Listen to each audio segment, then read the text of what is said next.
Hi there. So my name is James Davidson, and I'm going to talk about power banquets, banquets of power. Now, this is one of the topics I lecture on at Warwick. And in the past, people have suggested that this might not be a major important part of history, part of ancient history. Some people have suggested that there has been such a mania for cultural history that students go away from university knowing what Marie Antoinette had for breakfast, but not how she died. So I want to join these two aspects of the ancient world together: the cultural aspects, which is my speciality, food and drink, as well as ancient sexuality, which we're not going to talk about today, not very much, and power, politics, the things which are involved with kings and battles and wars and dates. So I've got quite a lot to get through. This is a kind of distillation of several different lectures. I hope it makes sense to you, and I hope you get something out of it. It's a way of looking at the ancient world, looking at the topics which you're concerned with from a slightly different angle, but also I hope one which will connect with lots of other aspects of history and culture which you discover, and maybe even modern politics. Haha. Okay, here we go. Banquets of power, the politics of dining with Xerxes, Alexander, and Cleopatra. So these are the questions I want to think about. How did Persian emperors use banquets of tools of power? How did Persian emperors use the idea of the king's table to gather and distribute resources? What happened in the banquets of Alexander the Great? How did Cleopatra use her banquets to win over Mark Antony? What makes banquets so suitable as a site for the performance of power? What makes banquets so suitable for forging political relationships? So first of all, I want to look at the emperor of Persia. I put with in brackets, as you will see, because there are different degrees of withness. A few warnings, if you like, or a few comments on the sources. So for various reasons, all the surviving contemporary sources on Persian banquets come from Greek writers, but they don't have a unified perspective on the subject. What that means is that although all the writers draw an implicit or explicit contrast with Greek ways of dining, i.e. the symposium, which is supposed to be equal and moderate and very regular, and everybody drinking the same and eating the same. Nevertheless, there is a difference of those contrasts. So they represent the Persians as difference, and there's always this implicit or explicit contrast with Greek ways of doing things, but not necessarily as others, whatever that might mean in any particular context. So as Meg Miller has shown in her lecture, also on this website, there were lots of cultural contacts between Greeks and Persians, going both ways. And in particular, some of our sources, some of our Greek sources, knew the Persians quite well. Xenophon marched with a Persian rebel. That's the Anabasis, the march up country. Herodotus was called Philobarbarus, pro-barbarian, by one Greek critic. On the other hand, Aristophanes, in his comedies, presents the popular Athenian view of the Persian banquet. So there are lots of Greek views of Persian banquets, and there is some truth to be gained, to be gleaned from all these different accounts, even if they are inevitably caricatures, more or less informed by actual facts. Let's start with Xenophon. So Xenophon is a 4th century writer And this Cyropaedia, the education of Cyrus, is often considered the first novel because he's writing about the first emperor of Persia, Cyrus, who lived many, many years before he did. And he's kind of constructing a biography from his sources. But a lot of it is about how Persians behaved in his own time, the Persians he knew, and he's dating that back to Cyrus. Cyrus is presented in the education of Cyrus as a model king, as a great king. So here we have a very interesting account. Why does Xenophon put this in? Because he thinks it's important. He's making it up, probably, but this may be representing a Persian view of how the dining arrangements happened, or at least a Greek view of how the Persians might like to think the institutions of dining came together. Again, remember this implicit contrast with the Greek symposium. When guests came to dinner, he did not assign them their seats at random. Okay. He seated on Cyrus' left, the one for whom he had the highest regard. And the one who was second in esteem, he seated on his right, the third again on the left, the fourth on the right, and so on. This is very different from the Greek symposium, where there's a kind of superficial equality, at least, and everybody is on the same level, literally, as we will see. He thought it a good plan to show publicly how much regard he had for each one, because where people feel that the one who merits most will neither have his praise proclaimed nor receive a prize, there is no emulation among them.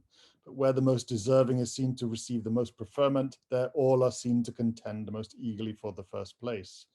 So Xenophon is saying, okay, it's different, it's not how we do things, it may seem a bit odd to you, but I think that this is a good way of doing things, and these are my justifications.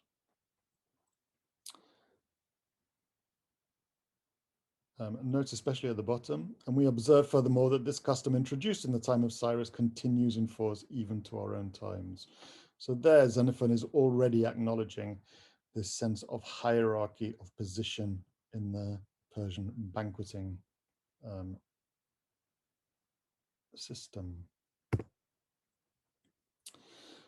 Here is Herodotus on Persian foodways.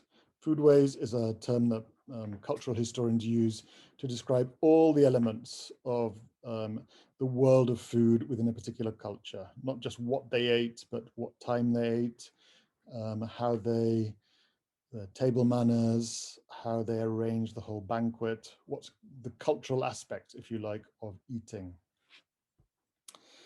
Of all the days in the year, the one which they celebrate most is their birthday. It is customary to have the board furnished on that day with an ampler supply than common. The richer Persians cause an ox, a horse, a camel, and an ass to be baked whole and so served up to them. So imagine what this kind of banquet must look like, these gigantic animals all served up to be shared among the rest of the population. Camel is still a very popular dish in North Africa, and camel is actually delicious, I can guarantee. They eat a little solid food, but abundance of dessert, which is set on table a few dishes at a time. They're very fond of wine, very interesting, and drink it in large quantities. To vomit or obey natural calls in the presence of another is forbidden among them. Such are their customs in these matters. So from this gives us an interesting fact about the Greeks, in fact, that to vomit or obey natural calls in the presence of other people in the symposium is not forbidden among the Greeks. So here we have the Persians being slightly more discreet, should we say. Such are their customs in these matters. But notice this, a whole ox, a horse, a camel, and an ass. How does that play in the Athenian world? Right, the beginning of Aristophanes' first comedy, Acharnians, right at the beginning, an ambassador enters, an ambassador who's been to Persia. He has taken his time to go all the way to Persia and back. the idea here is that this is someone who's enjoyed the embassy more than the mission. They entertained us as guests, and often we were forced to drink sweet wine from cups of glass and cups of gold, neat wine. The barbarians, you know, consider only those who eat and drink in huge quantities to be men of account. Dicaeopolis, who's a slightly vulgar character, responds to that. And the ambassador ignores him and continues. Then the king entertained us and set before us whole oxen pot roasted. So again, we have this same chiming, if you like, of these huge beasts at the banquets of the king, the spectacular banquets of the queen, of the king. So this has gone all the way from Herodotus, the historian, down to supposedly the people of Athens. They recognize this joke, and Aristophanes uses that knowledge. Now then, here we have an expert, someone who's considered very much, he's from Cumae, he's very much part of the Persian Empire, in fact, a Greek in the Persian Empire. And he writes in his Persian history, all who attend upon the Persian kings when they dine first bathe themselves and then serve in white clothes and spend nearly half the day on preparations for the dinner. Now then, of those who are invited to eat with the king, some dine outdoors in full sight of anyone who wishes to look on, others dine indoors in the king's company. Yet even these do not eat in his presence. There are two rooms opposite each other, in one of which the king has his meal, in the other his invited guests. The king can see them through the curtain at the door, but they cannot see him. He continues. Sometimes, on the occasion of a public holiday, maybe that's the king's birthday, everyone dines in a single room with the king in the great hall. And whenever the king commands a symposium, which he does often, he has about a dozen companions at the drinking. When they have finished dinner, that is the king by himself, the guests in the other room, these fellow drinkers are summoned by one of the eunuchs, and entering they drink with him, though even they do not have the same wine. Moreover, they sit on the floor, while he reclines on a couch supported by feet of gold. So most historians of the Persian Empire, including the great Pierre Briand, have thought that this is good information, this is accurate information about the way in which the Persian king used the idea of presence as a way of closeness to power, as a way of showing favor. So the king always marks his distinction. He's dining with them, but he's also showing his removal from them through a curtain, or even when they're in the same room by having them on the floor while he is on a couch. Again, you can see the implicit contrast with the Greek symposium, where everyone is on the same level, literally on the same level. And the Greeks are noticing that the king of Persia is using this sense of withness, being closer, more in the presence or less in the presence of the king, to construct power relations. Heraclides is anxious, though, that people don't think that this is a mere example of Persian luxury and extravagance. The king's dinner, as it is called, and we will note this phrase, the king's dinner, will appear prodigal to one who merely hears about it. But when one examines it carefully, as Heraclides has done, we found to have been got up with economy and even with parsimony. So this is a positive twist, if you like, in the same way that Xenophon gives a positive twist to Cyrus's careful seating plan. For 1,000 animals are slaughtered daily for the king. Horses, camels, yes, oxen, asses, deer. Many birds also are consumed, including Arabian ostriches, and the creature is large. We can agree with that. And of all these, only moderate portions are served to each of the king's guests, but each of them may carry home whatever he leaves untouched at the meal. But the greater part of these meats and other foods are taken out into the courtyard for the bodyguard and light-armed troopers, and they divide them up. Just as hired soldiers in Greece receive their wages in money, so these men receive food from the king in requital for services. Similarly, among other Persians of high rank, all the food is served on the table at one and the same time. But when their guests have done eating, whatever is left from the table, consisting chiefly of meat and bread, is given by the officer in charge of the table to each of the slaves. This they take and so obtain their daily food. So here we have the actual dinner of the king, in which the king is quite close to actually eating these things. But we can see that there's already, in the proximity of the king, there is a degree of hierarchy, but there's also a sense of distribution. So the gigantic banquets are a form of distribution, and they're equivalent of wages, which is very interesting, as we will see. So food is being used not only to mark through the seating plan or through the access to the king, privilege, prerogative, hierarchy, but it's also being used as a form of distribution of resources. Just as had soldiers in Greece, such as Xenophon, received their wages in money, so these men receive food from the king in requital for services. Now, why would you use food instead of money?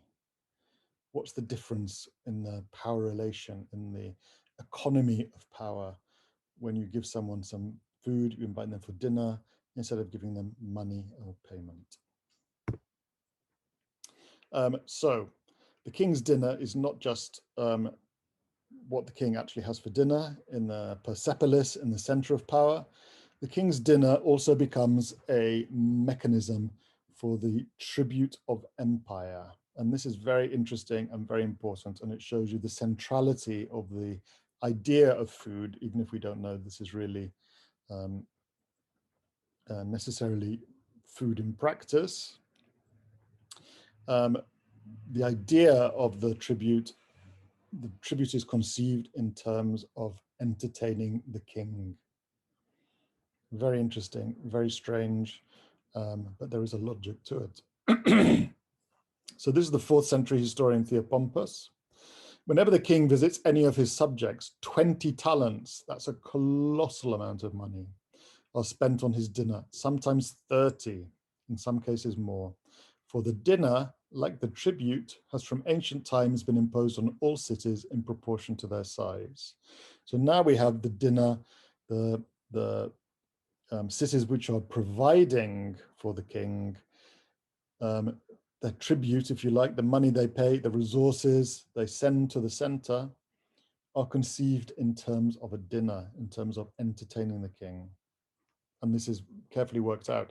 So the reason why I'm a bit skeptical about whether these are actual food items or if it's just money which is presented as food items is, I guess, really a question of communication and storage. How can you really send all these things to the king? Aren't they going to go to waste? Isn't this kind of a conceptual, a symbolic dinner, if you like, rather than an actual dinner, as we will see. Well, this is an actual dinner, in fact. So this is Herodotus again, a very famous story, quite funny. Xerxes, so on his invasion of Greece, Xerxes has already conquered northern Greece, Macedonia, and the colonies, the Greek colonies, such as the great island of Thasos, a beautiful place for a holiday, I am told. Things were even worse for the Greeks, who had to entertain the Persian army and provide a dinner for the king's dinner again. They were utterly ruined and were obliged to leave house and home. For instance, when the Thasians, on behalf of their towns on the mainland, billeted and fed the army, Antipater, to whom the arrangements had been entrusted, proved that the meal cost 400 talents of silver, and similar accounts were returned by the officers in the other towns. A great deal of fuss had been made about the meal. Orders for its preparation had been issued a long time in advance.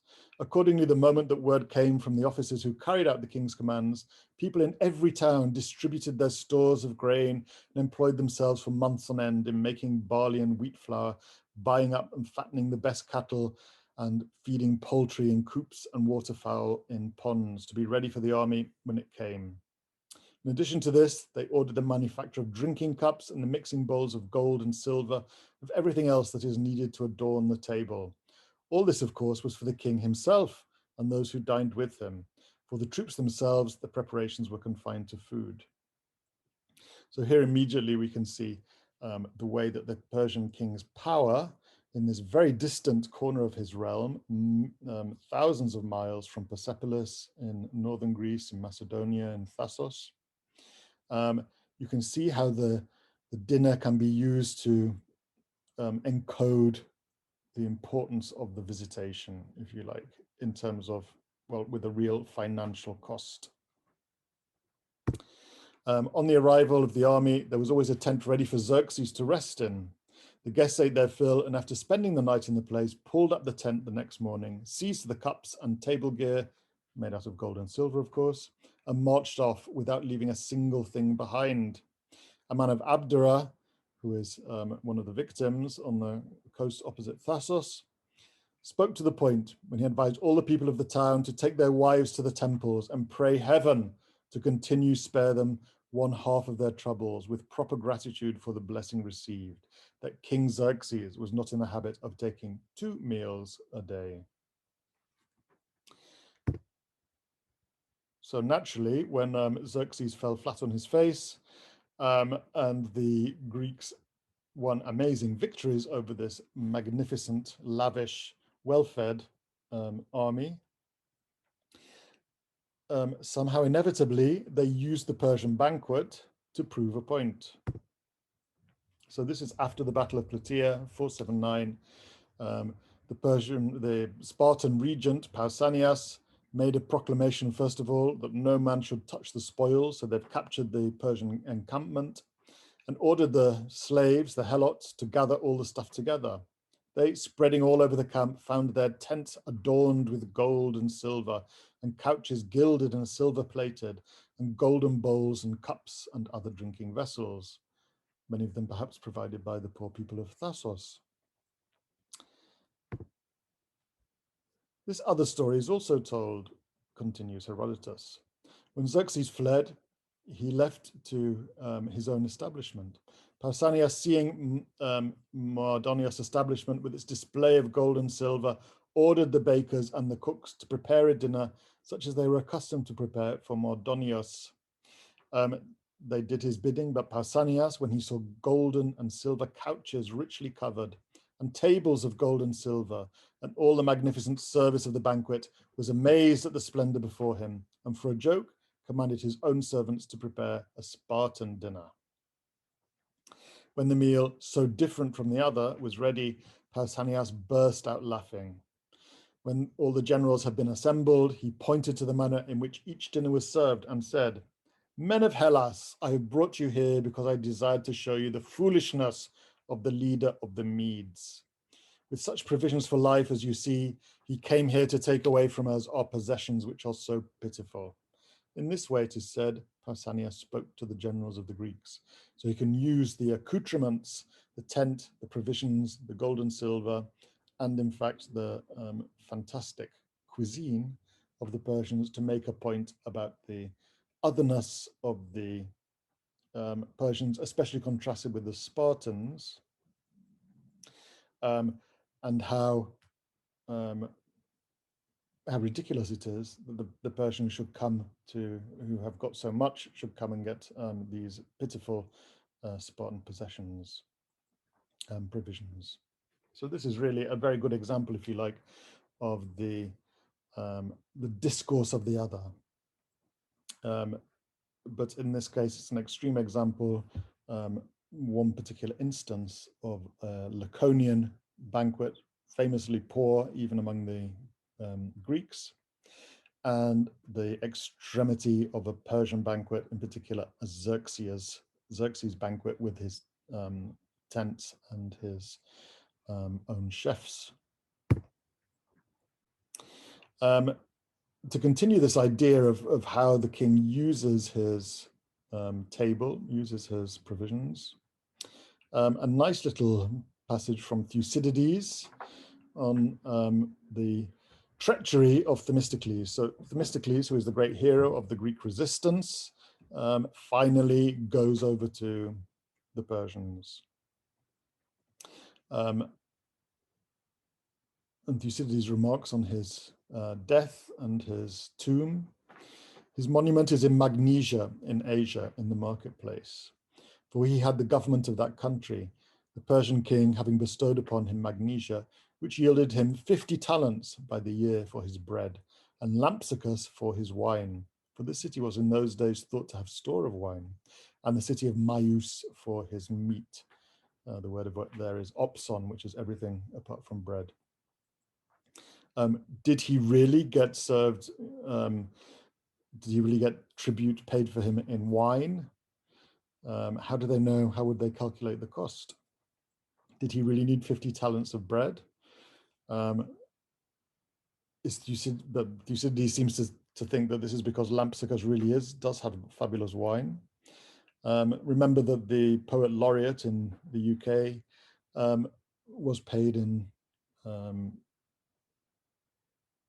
so many sacks, is still paid, no? In so many sacks of sherry. Are those literally amounts of sherry, or is this just a symbolic idea that this money which is paid can be used to buy your wine?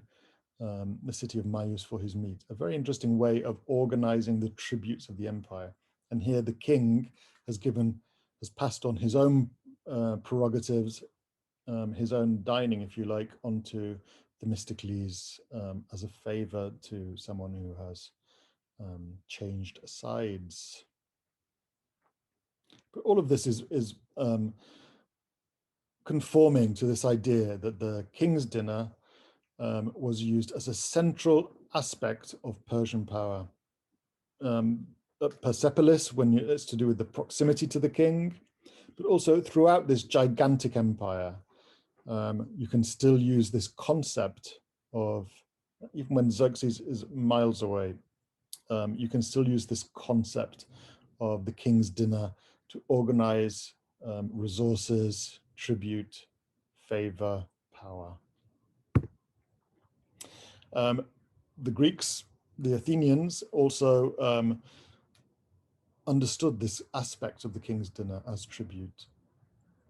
This is a very comical passage from Aristophanes' Wasps, when the Anticleon, Delicleon, complains that if someone goes to the market and buys a grouper, a wonderful kind of fish, but turns his nose up at the cheap sprats, straight away the sprat seller next to him declares, "This man here would appear to be on a spree for tyranny." And if then you order a leek to give flavor to the small fry, the vegetable woman says, "Tell me then, so you're after a leek. I suppose it's with a view to tyranny. Maybe you think Athens should be taxed to supply you with flavorings." So I don't think it's too difficult to see that this concept of food as tribute has leaked through to the Athenian populace. Otherwise, nobody will be laughing at Aristophanes' wonderful jokes.